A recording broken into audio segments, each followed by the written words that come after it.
Hello and welcome to the Bunch of Punts non-league nerds special. For those of you who listened last week, you would have seen that we are dividing the show into two parts and switching it up a bit.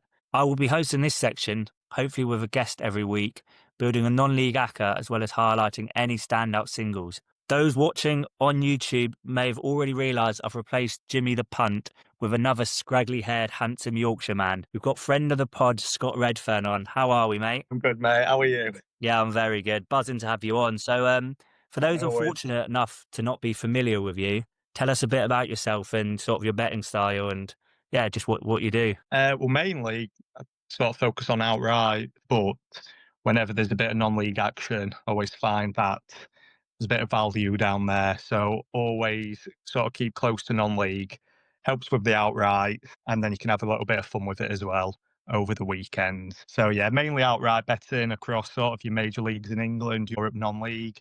But yeah, like to still get involved in some weekend betting. Yeah, So yeah. I think you're downplaying it a bit because I don't think I like to fancy myself as sort of knowing my non-league. Not as much as I should, but I do. But I don't think I've ever met anyone with your sort of extensive knowledge. So it's a pleasure to have you on. So um, without further ado, we'll crack on. So we'll be going through the league step by step, putting forward our best singles and dissecting the picks before settling on a tracked ACCA for you to follow. So far, we have 9 picks at 344 to 1, and we will be whittling it down to a 6 or 7-fold ACCA, depending on what we like. I know there's one angle we both like in the National League, so why don't you kick us off with that one? Yeah, goals. It's quite funny because we talked pre-season about maybe the lack of attacking teams in the National League before the season kicked off. We sort of said there'd be more pragmatic styles. And do you know what? I think there's one or two teams that have probably surprised us. Orkham, obviously not their fault, but the likes of Weldstone, Boreham Wood, are creating a bit more and scoring a bit more than probably what we would have thought. And it's the Weldstone Morecambe game that stands out, I think, for both of us, for maybe to see some goals. Orkham, obviously, since they've had the takeover, they're playing a bit of catch up. They are playing the games now. Now they had that fantastic win opening game against Altrincham, 2-1. Very, very late goal. But I think then reality is hitting. Obviously, Derek Adams has left, who would have been probably a safe pair of hands. And, I appreciate the way that Morecambe are going, but it's a big, big ask, especially when you consider the players that they had and some of the players that they've lost. And I think when you look at some of the recent games, there's goals there. There's plenty of goals. Probably I'll let you, break that down in a bit more detail, Matt. But then you're playing a Weldstone side. We've got off to a decent start, better than what I thought, probably better than what you thought. And I just don't see there being anything but goals in this game. Yeah. As you mentioned, Morecambe is sort of chaos, isn't it? They won the first game against Altrincham 2-1, I think it was, with a late goal. I was on Altrincham that game. I didn't take into the fact the feel good factor around the club, and that's sort of still there in parts, but it's slowly dwindling a bit, I think, with performances. The new manager, I like what I've read about him. He speaks well, but as you said, he's trying to play a style that's probably not sustainable for a club fighting down there. And Wealdstone, managed by Gibson, he had a really good record in Wales, wasn't it? Yeah. Um, I know someone who wouldn't say works in the Welsh League, but he's interviewed a lot of Welsh managers and he spoke really, really highly of Gibson. So I shouldn't be surprised by Wealdstone's start, but I sort of am. But yeah, as you said, I'll delve a bit deeper. Morecambe sit bottom of the table on just 4 points. They played 3 fewer games than many of their rivals. Goals have flown in at both ends during their 6 fixtures, which are averaging 4 goals per game. 7 scored, 17 conceded. 5 of these 6 outings have seen at least 3 goals. The lone exception, a 2-0 defeat to Woking. If Singja Howe's side are to claw their way to safety, Wealdstone will be one of the sides they'll look to catch. Even though Wealdstone are ninth, I don't think they'll sustain it. I think even the most hearted of Wealdstone fans sort of expect a relegation battle, but they've given a nice cushion. So yeah, it's a game Morecambe will want to attack. And Neil Gibson's side will do well on the counter, I think, against this. So I think it'll be a very open game. They've scored 14, conceded 14 across 9 fixtures with only 1 clean sheet. And that was opening day 2-0 win at home to Truro, who are very, very bad on the road. and they've only failed to score in one game, and that was a 1-0 loss to Carlisle, who, as we both know, are very good defensively. The 7 of their 9 matches have produced over 2.5 goals, and all 3 on the road. So I think for a starting point in the ACCA, I think since we both like it, we'll keep that in. And then speaking of goals in the National League and sort of surprise teams, Boreham Wood are one. I watched them a couple times last season playing Worthing. I wasn't impressed at all by them of what I saw. I thought they'd go down with a whimper in the National League, sort of low margin, tough to beat. They've done the opposite. So yeah, talk about your Boston Boreham Wood selection. Yeah, I think Boreham Wood probably the biggest shock for me out of that includes the EFL and the National League because they're currently top 7, and do you know what? They deserve to be there. Now they started off with a defeat against Rochdale. Now you look and see how Rochdale have started, so absolutely no issues with that. They've then drawn 3-3 at Carlisle. Yet again, we've just said Carlisle usually quite good defensively, and I think it was 3-3 that game. Yeah, yeah. Yeah, and so that's a very difficult start. 1 point from your opening 2 games. They've then beat Braintree, where they fully deserved the win. They've beat Truro, who've obviously found it difficult sort of stepping up.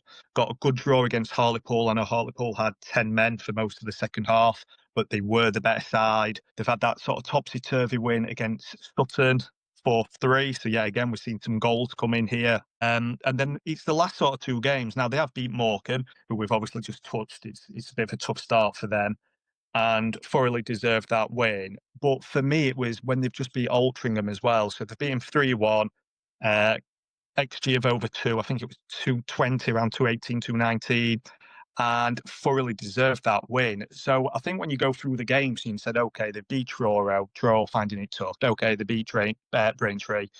That's a home game. Maybe they should look to win that. But when you go through and you make a case, they've deserved a lot of what they've got. And they are the biggest surprise for me. And they are creating. It's not like they're winning smash and grab 1-0. It's not like they've been absolutely dominated and then they've nicked a goal right at the very end.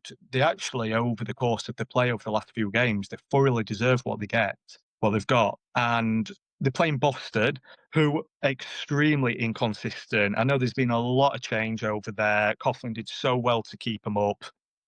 And their home record, I know it's very early, that's just where they're struggling. They've had a couple of good, solid points away at Southend, away at Hartlepool. But when you look and see they lost at home to Halifax 1-0, did get a 2-1 win against Wealdstone, and then lost at home to Solihull 2-1. I just think, yet again, there's probably goals in here. Fully expect Boreham Wood to go and create, have chances and score. But at the same time, it wouldn't surprise me with Boston being at home if they were able to nick a goal. And you look at Boreham Wood, I think that just some of the signings they made just went a bit under the radar. So, you look at someone like Jeff King. I know he joined York, but he's got plenty of EFL experience. So he's, joined Boreham Wood from York. Tom White is one of the players who Morecambe unfortunately lost, and that's Boreham Wood's gain. Zach Brunt, who really surprised he's dropped from League Two down into the National League again. Thought there might have been a couple of takers at League Two. Might end up back at Barnet. You never know. Come January. But even Luke Norris, plenty of EFL experience. He scored 4 goals in 7 games. And even Matt Rush has sort of adapted well so far with 3 goals in sort of 7 or 8 games. So I think, yeah, they're there on merit basically so far. I don't necessarily think they'll stay there. I think they could get figured out. But right now, as things stand, I think, the fact that they're slightly odds on to win this weekend at Boston, I don't think that many people would have had that at the start of the season, especially with how well Coughlin did at Boston last season. I think some people, including myself, maybe expected Boston to maybe kick on. So much change though over the summer. So yet again, I think this one will be a good one for goals. Fully expect Boreham Wood to get a couple of chances and score. At the same time, with Boston being at home, wouldn't surprise me if this was like a 2-1 either way.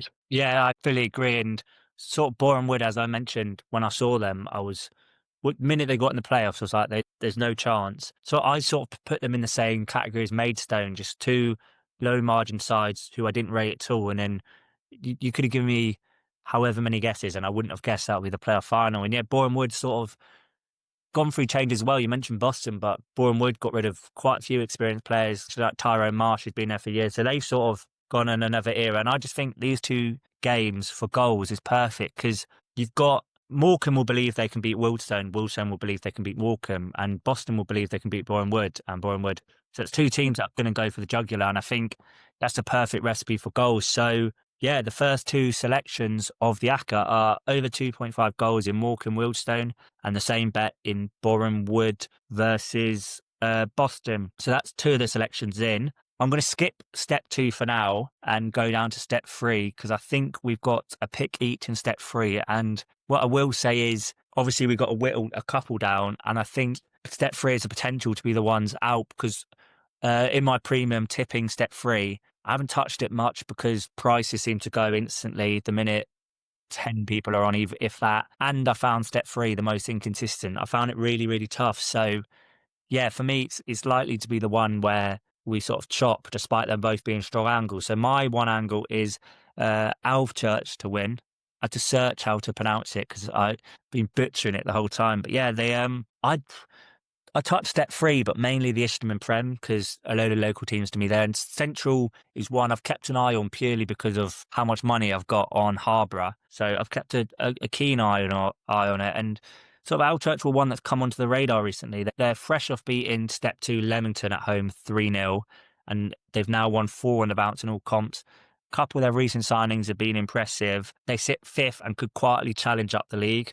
But they play Bury Town, who again have had a solid start. They sit 10th, but if you delve deeper into the results, I'm not fully convinced. They've won three in the league, but these 1-0 at home to Royston, who are second bottom without a win, 1-0 at home to Sudbury, who are 20th with four losses from four away, and one goal scored and 11 conceded, and then 2-0 away at Stamford, who are bottom of the table and just two goals from seven. So they're doing what you need to do to survive, Bury. They're beating the strugglers, but I think they'll get found out against a better team. So I did like Church, but as I said, step three has been inconsistent. And Mark Quez, I was reading the chairman speaking yesterday. He said he wants to get him for another month, but five or six step two clubs are hovering around, and he scored again for Forest Green in the National League Cup. So I don't think he'll be returning. So that is a caveat to that bet. So because I think we got really strong picks, I thought I'd put it forward in case anyone wanted to back the ninefold. But for tracking purposes, I think I'm removing it from the ACTA. So it's down to 8 at the moment. And now it's your turn for your step three pick. Well, gone for Spalding. So in the Central. Now, anyone who doesn't know, every game they've played so far is away from home.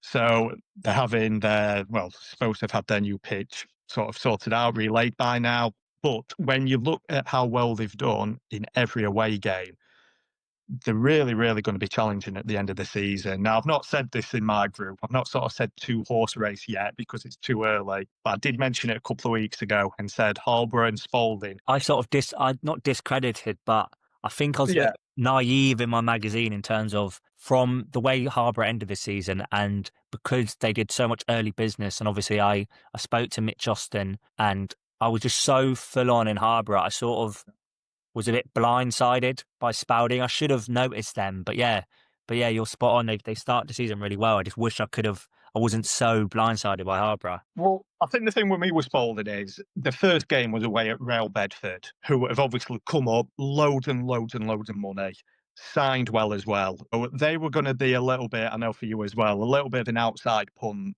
but the bookies kind of had them sort of second favourite. So they were just one in the end. If they'd been sort of 33s, there would have been a bit of a little punt, but they found it obviously a bit more difficult stepping up than maybe what people thought. So first tough game, Spalding lost that game, but they actually should have won. They've then gone to Harborough and drawn 1-1. Yeah, again, they went 1-0 up. Low margin game.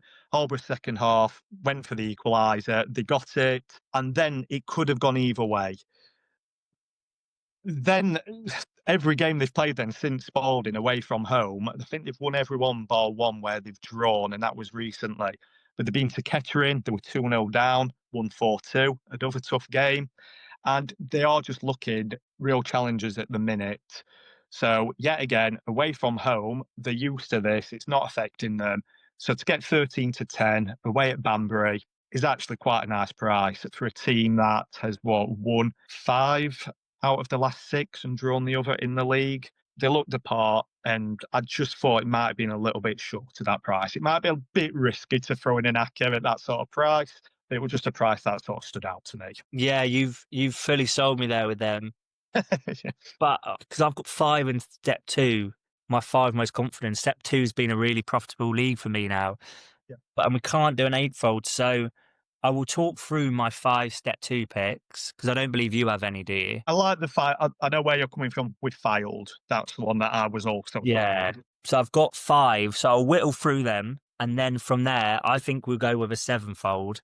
We remove one of the picks from there. So, um, we'll remove one of the step 2 picks or Spalding, depending on how convincing I am, in my argument. So step 2, first pick, National South. I've gone Dorking over 1 goal at home to Dagenham. So we all know how strong Dorking are going forward. It's sort of part of Mark White's ethos. If you ever watch a bunch of amateurs, a lot of time he just thinks the best form of defence is attack. And I really like that. There's nothing worse when a team's playing well, score early and then sit back, completely change the style of play. If it's worked for you to score, why are you not doing it? And sort of that's why I respect Mark White. I do think he's taken Dorking as far as he can, but they are very good going forward. 3 of their 4 home games in the league, I've seen them score at least 2 goals.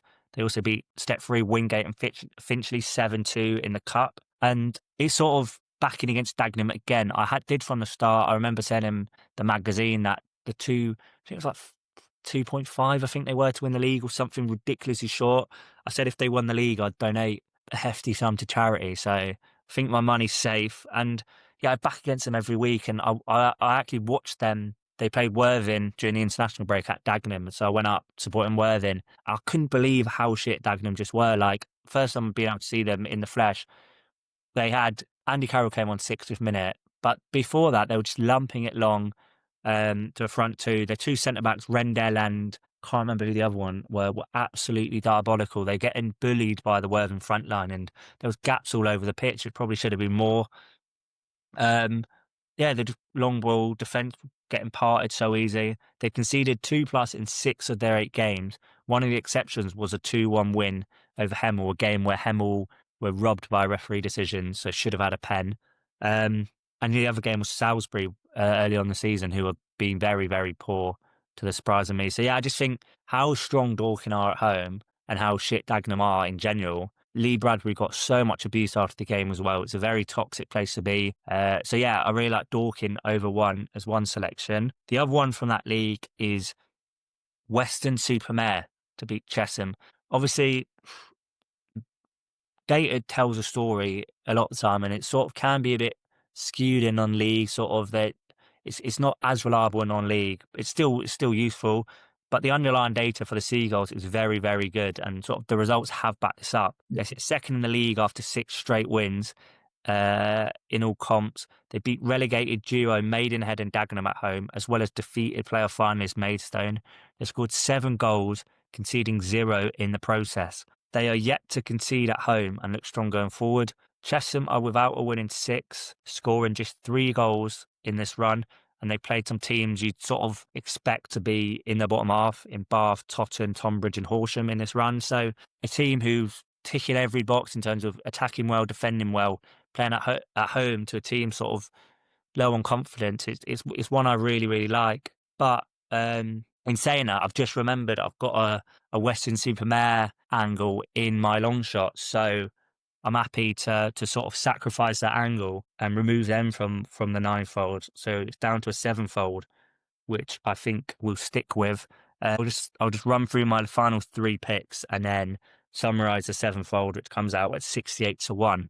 AFC Fold win and over 1. You mentioned that you're a fan of it. I'm on it in premium, and it sort of dropped overnight. It held for a bit and then dropped sort of this morning, but it's still a price I really like. They won 3 out of 4 at home filed, scoring 2 plus in 3 out of 4. They have an abundance of talent. They sort of dominate this league every time they're in it. They've come the lowest they've ever finished in this league is 3rd, and they look like they're going to do it again. Danny May and Ryan Colclough should not be That playing at this level. Like, that attacking talent is a joke. I think just jumping in with Filed was I mentioned, I'm not sure where I mentioned it now, but obviously they've got Craig Morn, fantastic manager. We sort of knew Houghton was going, and Morn's come in quite late in terms of pre-season for a Yeah, manager change, and he just took his time. Now, obviously, there's no transfer window that low down, not not like in the EFL. And as the first game of the season was approaching, they didn't look strong. So when you do the previews and when you talk things like this, you can look at Fylde and there were gaps. And it's how are they going to fill these gaps in? And yes, they did sign Danny Mayer. But then, yeah, when Ryan Colclough is just recently signed, it is just like, wow, And fully got on the South Shields train, the how well they were playing. You talk about data, they're the new Gateshead, that sort of thing, Chedwin Scott, that sort of thing. And now, as soon as Fylde have signed Colclough, I'm a bit like, oh, hang on, I'm I'm shitting it. stopping now. I'm I'm shitting stopping. it. So, yeah, it's like I built this like little South Shields position.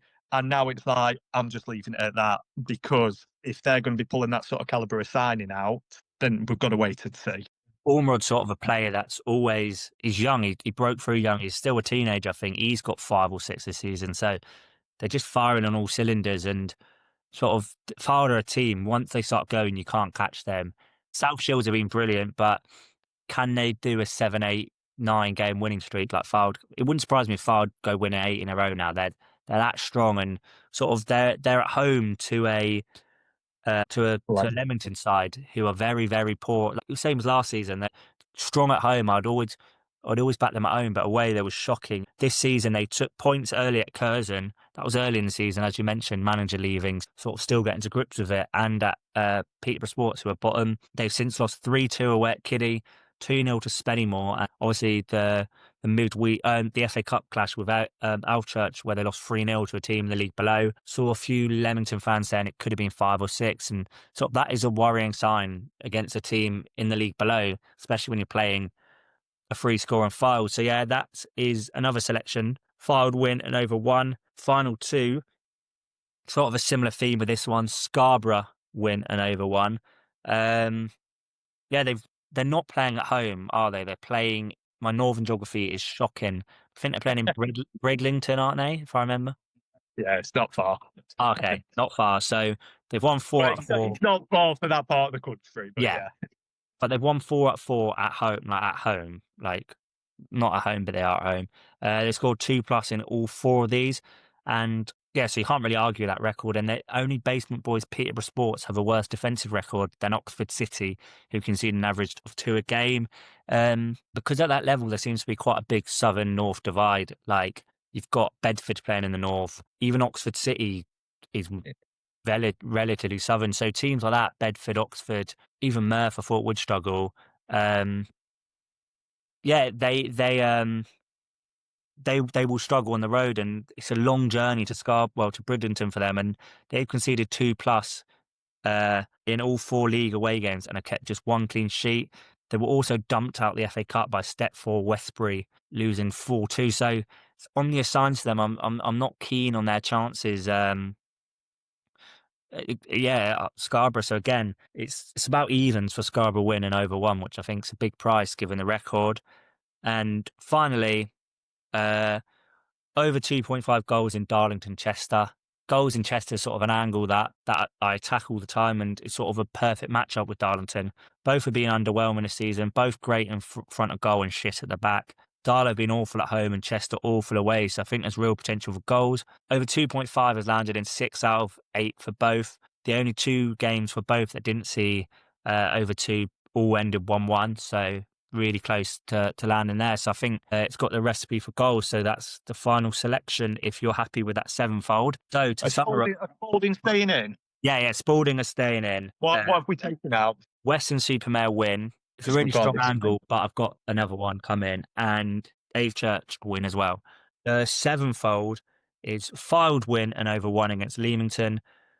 Scarborough win and over one against Oxford. Over 2.5 goals in Morecambe Wildstone. Over 2.5 goals in Boston Boreham Wood. Over 2.5 goals in Darlington Chester.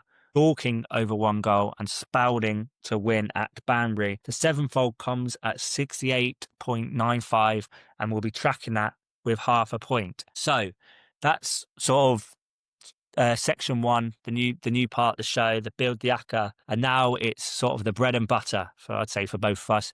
And long shot territory. I've sort of been rambling on for the last 10 minutes, so I'll let you kick off the long shot section. Well, I've gone for a 7-4, so maybe I know we sort of say 2 to You 1 and a fraud! No, that I know. we'll make Hopefully it's exceptions. Griff. Hopefully it's Griff.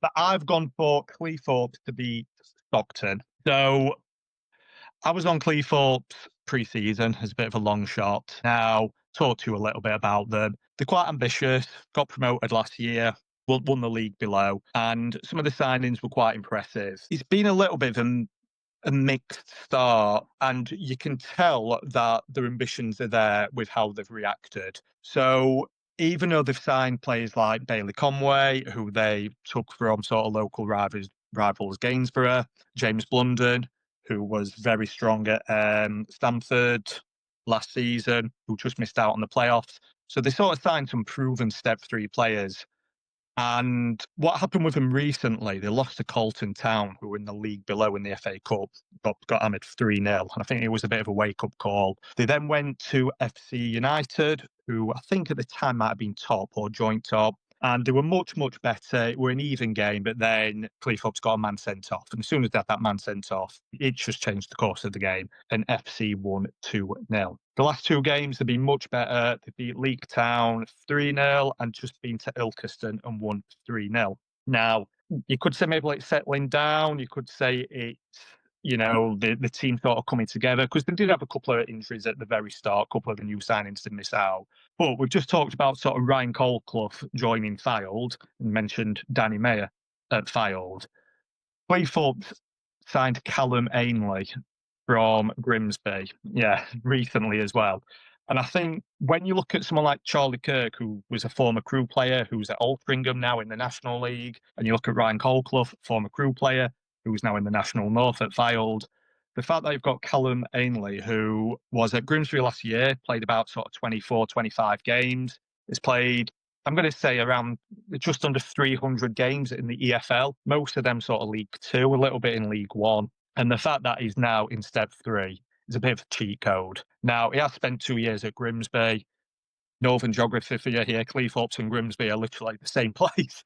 So I'm going to take a wild guess that he's moved there, he's settled there, and Cleethorpes have, been able to offer him a package that's worth him staying. And he's obviously started the last couple of games, and from what I've sort of read and seen, he's kind of running the show. So far too good to be down in step three. Altrincham had signed him, going back to them sort of Crew roots, if you like, I get it. Or if Rochdale had signed him, National League, I get it. Even if Fylde would have signed him, you'd gone, yeah, this is a good signing, a bit like a Colclough. But the fact that he's in step three, he should not be there. And yet again, I think it's just showing the direction that they're wanting to go, Cleethorpes. They have brought in Kwame Boateng as well, who was previously at Chorley. So they've made a couple of changes because the results were a little bit mixed.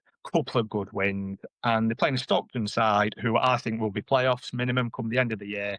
But going back to that sort of, when it comes to teams travelling and so on, they've been poor on the travels. I think they've definitely not won. I think they might have only picked up 1 point on the travels. So you've got Cleethorpes at home, who I think are sixth at the minute, Stockton a fifth, and I just wouldn't have Cleethorpes at 7-4.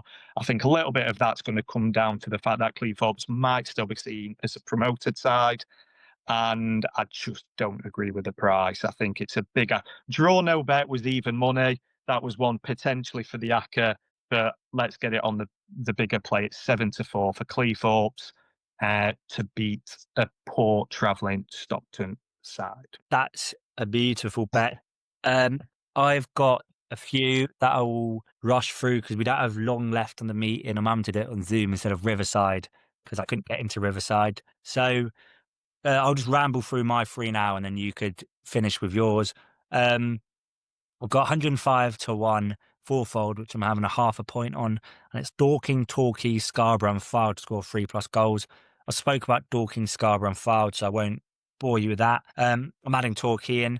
The goals are scored 3+ in all 4 home games. While it's against weak opposition, their defensive fragilities mean they often resort to shootouts. Ebbsfleet have been defensively sound this season, especially after last season, but they still did concede 2 at Slough and 3 at Hampton. They got the ability to score at least 1 versus Torquay, so I can see Torquay sort of putting 2 or 3 past them. So yeah, Dorking, Torquay, Scarborough and Fylde, 3+ goals at 105-1. I mentioned Weston-super-Mare earlier. I'm having them to win to nil. I'm having 1.5 points on at 3.25. I spoke about the strong defensive record. This has landed in all 4 home games, and they play a Chesham side who scored just 3 in the last 6 against weak opposition, bar Chelmsford. And then I'm having both teams to score in both halves in Darlow Chester, 13's half a point, Dover Hampton, 12's half a point, and the double, 156, 0.25 points. It's an angle I've got really close to recently, so I'm happy to take another punt. So that's that one. If you could quickly rattle off your final ones. Well, it was just one particular goal scorer. I think at the minute in the National League, the bookies have kind of using the data and using the current sort of formations. So there's not many sort of shocks or changes. But just Zach Brunt mentioned goals. I think there'll be goals in the Boston Boreham Wood game. He played more as a number 10 in the last game. He is on penalties. So I just thought sort of 10-3, not, it's over 3-1. Didn't think that was bad for a goal scorer. A couple of the others I were looking at, I'm going to stay away because you've got sort of Josh Kelly, Woking playing Forest Green, but Forest Green are good defensively.